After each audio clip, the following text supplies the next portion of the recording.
about Joshua some today, and then we're going to we're going to study about David later on. Talking about facing the giants. This is the last of the series on facing the giants. Tuesday night, be here. I've got a sermon on fighting the Philistine, which has a lot of good information on it. It's going to be great. Now, you know, we've been studying about facing the giants for about 2 weeks now, and I told you that Goliath was a small giant. He was 10 feet tall. Some of them were as big as 30 feet. And I told you that they found bones of giants that were, I mean, just a femur bone was like yay high. And so, when, you know, we get tied up thinking, well, the giant was 10 feet tall. No, when they faced the giants, when they went in there and they said we were like grasshoppers, they were looking at giants that were as high as 30 feet tall. You'd look like a grasshopper if you saw a giant 30 feet tall. Especially me. Yeah, especially Kelly. You know, I know, I look like a grasshopper anyway. So it's all right. So these weren't small people they were going against.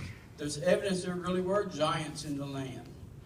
But a giant, like I said before, a giant is anything that stands between you and where God wants you to be. That's a giant in your life. It can be sickness, it can be finances, it can be your marriage, it can be anything that stands between you. It can be your job, but it's between you and where God wants you to be. That's the giant that you're facing. In Joshua 14, 6 through 8, I'm going to try to do the computer and the microphone. It says, Then the children of Judea came to Joshua in Gilgal, and Caleb, the son of somebody, Jephuneh, the Kenizzite, said to him, You know the word which the Lord said to Moses, the man of God, concerning you and me in Kadesh Barnea. I was 40 years old when Moses, a servant of the Lord, sent me from Kadesh Barnea to spy out the land, and I brought back word to him as it was in my heart.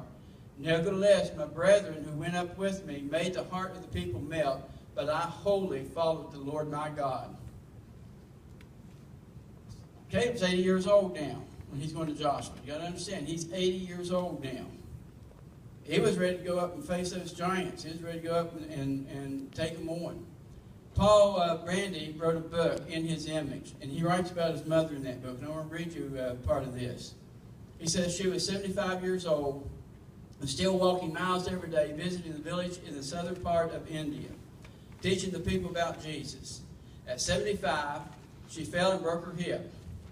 After 2 days of just laying there in pain, some workers found her and put her on a makeshift cot and loaded her into their jeep and drove her 150 miles over deep, rutted roads to find a doctor who could set her broken bones.